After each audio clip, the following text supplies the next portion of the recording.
Mardi, la reine est apparue à la cérémonie organisée en hommage au prince Philippe, au grand soulagement des Britanniques et des chaînes info françaises qui, en boucle, attendaient son arrivée en disant n'importe quoi. Alors, il y a certains journalistes qui disaient qu'elle arriverait en fauteuil roulant, d'autres qu'elle serait déposée dans l'église par des porteurs, d'autres encore qu'elle arriverait en hélicoptère, élitreillée directement devant l'hôtel, n'importe quoi. C'est pas James Bond, la meuf, hein. Et pourquoi pas directement livrée par Amazon, tu sais, pendant qu'on y est.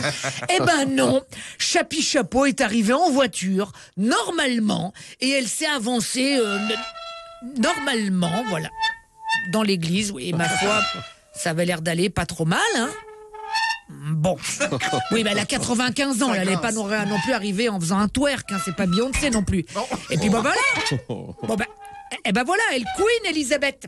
Non, franchement, écoute, je ne sais pas de quel métal il est fabriqué. Même le Covid a chopé la reine, il en est mort. Hein. Manifestement, elle est à jour dans son schéma vaccinal. Et oui, elle a eu tous ses vaccins ARN d'Angleterre. Évidemment, jeu de mots. Franchement, hein, non mais après... C'était pas mal aussi que les chaînes info en continu soient en boucle sur la reine. Hein. Ça nous a changé de l'Ukraine.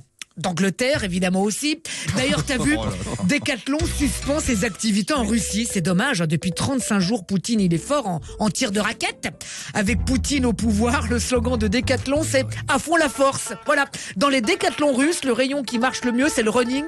Parce que pour la c'est très marrant, pardon, ce petit jingle.